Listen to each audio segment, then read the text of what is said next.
ایک اور چیز کہ پاکستان کے اندر اگر ہم اجتماعات کی بات کریں تو انسانی اجتماع کے حوالے سے پاکستان کی تاریخ کا سب سے بڑا اجتماع، انسانی اکٹھ جو ہے وہ ایک مشہور کردار جو تھے ممتاز قادری صاحب، ان کے جنازے کے حوالے سے لیاقت باغ راولپنڈی میں دیکھنے کو ملا، یا پھر انہی کی تحریک، ان کی پھانسی دینے کی جو بعد ایک تحریک نے جنم لیا، تحریک لبیک پاکستان، اس کے سربراہ خادم حسین رضوی صاحب کا جو جنازہ مینار پاکستان میں ہوا، وہ ایک ایسا موقع تھا کہ جہاں پہ پاکستان کی تاریخ کا ان دونوں حوالوں سے میں کچھ نہیں کہہ سکتا کہ کون سا اجتماع بہت زیادہ بڑا تھا، لیکن یہ دو اجتماعات ایسے تھے کہ جو پاکستان کی تاریخ کا انسانی اکٹھ کے اعتبار سے سب سے بڑا اجتماع کہا جا سکتا ہے۔ اگر ہم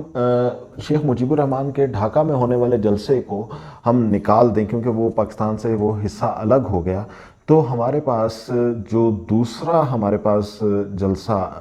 پاکستان کی تاریخ میں سب سے بڑا جلسہ ہمیں دیکھنے کو ملتا ہے، وہ 1986 میں محترمہ بے نظیر بھٹو کی جب پاکستان میں آمد ہوئی تھی اس وقت کا کراؤڈ ہے، جس کا نو ڈاؤٹ کہ آج تک کوئی بھی ریکارڈ برابر نہیں کر سکا۔ جنرل ضیاء الحق کی جو آمریت ہے اس کا سورج نصف النہار پر تھا جب یہ کراؤڈ لاہور میں اکٹھا ہوا، اور اس کراؤڈ کا آج تک کوئی بھی اس کا مقابل کراؤڈ اکٹھا جلسے کے اعتبار سے نہیں کر سکا۔ ایک اور چیز یہ کہ جماعت اسلامی کے اجتماع عام بھی بہت بڑے بڑے لوگوں کے اکٹھ ثابت ہوتے رہے۔ ہاں، اگر ہم ایک اور جماعت کا تذکرہ نہ کریں تو یہ زیادتی ہوگی کہ اب تک خواتین کے حوالے سے ایم کیو ایم نے جب اجتماع کیا تھا کراچی کے اندر الطاف حسین صاحب کے حوالے سے، تو وہ اجتماع بھی آج تک خواتین کے حوالے سے تاریخی اجتماع تھا، جو میرے خیال میں اس کا ریکارڈ بھی کوئی اور نہیں توڑ سکا۔ یہ 2012 کے اندر یہ تاریخی جلسہ تھا جو صرف خواتین سے ریلیٹڈ تھا، لیکن یہ بہت بڑا تھا۔ اچھا، اس کے علاوہ اگر ہم بات کریں کہ سیاسی ایکٹیویٹی کے اندر جو چیز ہے وہ جلسہ کرنا اور اس کے مقابلے میں جلوس نکالنا، وہ لوگوں کی اندر آپ کی مقبولیت یا لوگوں کی پذیرائی کا انڈیکیٹر کسی حد تک ہو سکتا ہے، کیونکہ جلسے کے اندر عمومی طور پہ آپ انتظامیہ سے اجازت لینے کے بعد آپ جلسہ کرتے ہیں، اور اس کے اندر بہت سے فیکٹرز انوالو ہوتے ہیں۔ آپ لوگوں کو پیسوں سے لے کر آ سکتے ہیں، لوگوں کو آپ سر کس طرح کاؤنٹ کرواتے ہیں، لوگوں کے ساتھ بہت سے الائنسز بنا کے لوگوں کو وہاں پہ لا سکتے ہیں، لوگوں کو بہت سی ٹیمپٹیشن دی جا سکتی ہیں۔ ان ٹیمپٹیشن کے اندر مختلف سیلیبریٹیز کا آنا،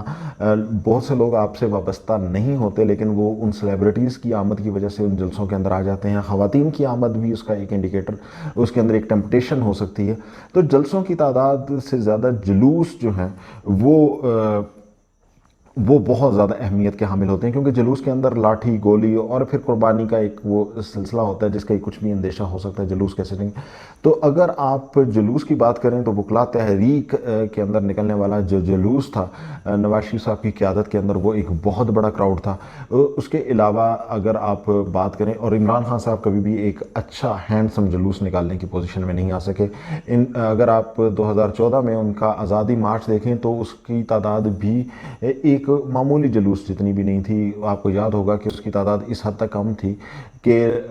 ایک ایم پی اے تھے گجرانوالہ میں، انہوں نے پورے جلوس کو مار بھگایا تھا، پتھراؤ وغیرہ کیا، اور جلوس آپ کو دیکھنے میں نہیں نظر آیا تھا۔ اگر وہاں پہ کوئی اچھی تعداد ہوتی تو چند سو لوگ اس جلوس کو بھگانے کی پوزیشن میں نہ ہوتے۔ تو اس حوالے سے جو جلوس ہے وکلاء تحریک کے اندر، نواز شریف صاحب جب تمام پابندیاں توڑ کے نکلے تھے تو وہ ایک بہت اچھا جلوس تھا۔ پی این اے کی تحریک کے اندر جب لاٹھی، گولی، اور سرکاری اعداد و شمار کے مطابق تقریباً 1000 سے زائد افراد جاں بحق بھی ہوئے تھے، اور دوسرے ذرائع تو اس سے بہت زیادہ تعداد کا دعویٰ کرتے ہیں، تو وہ جو جلوس نکالے گئے وہ ہماری پاکستان کی سیاسی تاریخ کے بہت بڑے بڑے جلوس تھے۔ اور اگر ہم ان تمام چیزوں کے علاوہ پاکستان کے اندر بات کریں، تحریک لبیک پاکستان نے گزشتہ سال جو جلوس نکالے تھے ناموس رسالت کے حوالے سے، وہ بہت بڑے جلوس تھے۔ پاکستان کے اندر اس سے پہلے دفاعی ناموس رسالت محاذ کے جلوس جو جنرل پرویز مشرف صاحب کے دور میں نکلتے رہے وہ بہت بڑے جلوس تھے۔ 1950 کی جو دہائی تھی اس کے اندر تحریک ختم نبوت کے حوالے سے جو جلوس نکلتے رہے وہ اپنی تعداد اور آج کی آبادی کے تناسب سے دیکھا جائے تو بہت بڑا فرق ہے، لیکن وہ جلوس اتنے بڑے ہوتے تھے کہ اس کے اندر جو لاشیں جو تھیں وہ بچھ جاتی تھیں اور گوشت کے چیتھڑے اڑ کے دیواروں پہ سے چپک جایا کرتے تھے، لیکن ان جلوسوں سے اور جلسوں سے جو مقاصد حاصل نہیں ہو سکے۔ پاکستان کے اندر مطلب میرے کہنے کا مقصد یہ تھا کہ پاکستان کی تاریخ کے اندر جلسے اور جلوس کبھی بھی مقبولیت کا انڈیکیٹر نہیں رہے۔ پاکستان کے اندر جلسے بہت بڑے بڑے کرنے کے باوجود تحریک استقلال کے ایئر مارشل اصغر خان جو تھے وہ کبھی بھی پاکستان کی سیاست کے اندر اپنا نام نہیں لا سکے، پاکستان کی پاور پولیٹکس کے کوریڈورز کے اندر انٹر نہیں ہو سکے۔ لیکن جو جماعت جیسے کہ میں نے آپ کو دوبارہ نام آپ کے سامنے رکھتا ہوں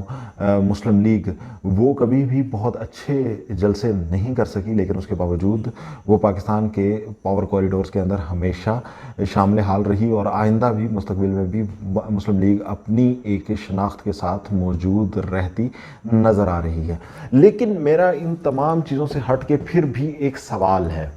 وہ سوال یہ ہے کہ جناب عمران خان صاحب آپ بے شک یہاں پہ لاکھوں کا جلسہ کر رہے ہیں یا کروڑوں کا جلسہ کر رہے ہیں، خان صاحب آپ سے ہیں 5 سوال۔ 90 دنوں میں آپ نے کرپشن کے خاتمے کا وعدہ کیا تھا، کیا یہ کرپشن کے خاتمے کا وعدہ وفا ہوا؟ کیا کرپشن 90 دنوں میں ختم؟ چلیں بہت دور کی بات، کیا 90 دنوں میں کرپشن کم ہی ہوئی یا 3 سالوں میں، 90 دنوں کو چھوڑیں 3 سالوں میں کرپشن کم ہوئی؟ تو جواب ہے نہیں، بلکہ پاکستان کا کرپشن انڈیکس بڑھ گیا۔ آپ نے سبز پاسپورٹ کی عزت کا وعدہ کیا تھا، سبز پاسپورٹ کی عزت کیا بڑھی؟ کیا عالمی انڈیکیٹرز کے اندر سبز پاسپورٹ کی عزت بڑھی؟ تو جواب ہے نہیں، بلکہ آج صورتحال یہ ہے کہ آپ کے چاہنے والے، آپ کے پیروکار جو ہیں وہ پاکستان کے سبز پاسپورٹ کو خود جلا رہے ہیں۔ آپ نے عافیہ صدیقی کی واپسی کا وعدہ کیا تھا، کیا عافیہ صدیقی کے حوالے سے آپ نے کبھی بات بھی کی؟ تو جواب ہے نہیں۔ کرپٹ عناصر کو سزا دینے کی بات کی، آپ نے مقدمات بنائے، لیکن آپ نے پاکستان کی تاریخ کے کسی ایک کرپٹ عنصر کو سزا دینے کے اندر کامیابی حاصل کی؟ تو جواب ہے نہیں، بلکہ آپ نے جن لوگوں پر الزامات لگائے تھے ان کے خلاف بھی آپ کے اپنے وکیل عدالتوں میں جا کر وقت مانگتے رہے کہ ہماری ابھی تیاری ممکن نہیں ہے۔ آپ کے اپنی کابینہ کے اندر چور ڈاکو آپ کے اپنے بقول موجود تھے جو آج آپ کہہ رہے ہیں، تو آپ نے کیا ان کے خلاف کارروائی کی؟ تو جواب ہے نہیں۔ آخری پوائنٹ، IMF کے پاس جانے کے بجائے آپ نے کہا تھا کہ میں خودکشی کرنے کو ترجیح دوں گا، قرض لینے کے بجائے میں خودکشی کرنے کو ترجیح دوں گا۔ ہم خودکشی کی بات کرنے کی پر بھی روادار نہیں ہیں، ہم صرف آپ سے یہ سوال کرتے ہیں کہ کیا آپ نے اس پر کبھی شرمندگی کا اظہار بھی کیا؟ تو جواب ہے نہیں۔